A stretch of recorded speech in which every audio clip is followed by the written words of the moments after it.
চলো তোমাদেরকে একটা গুরুত্বপূর্ণ কথা শোনাই। নিজের শান্তির জন্য কিছু মানুষকে এড়িয়ে চলতে হবে। যখন তুমি বড় হওয়ার সাথে সাথে কিন্তু বুঝতে পারবা সব মানুষের সাথে তোমার সম্পর্ক রাখাটা কিন্তু কখনোই জরুরি নয়।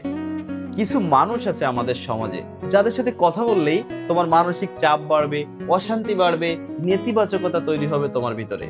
শুধু সম্পর্ক নষ্ট হয়ে যাবে এর জন্য যে তোমাকে সবকিছু সহ্য করে যেতে হবে এটাও কিন্তু ঠিক নয়। তোমার নিজের মানসিক শান্তি, তোমার নিজের মানসিক শান্তিরও কিন্তু একটা মূল্য আছে।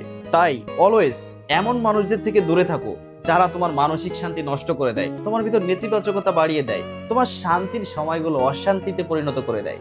কারণ কি জানো, জীবনের একটা পর্যায়ে এসে শুধু তুমি আর আমি না, প্রতিটা মানুষ সম্পর্কের থেকেও শান্তিকে বেশি গুরুত্ব দেয়।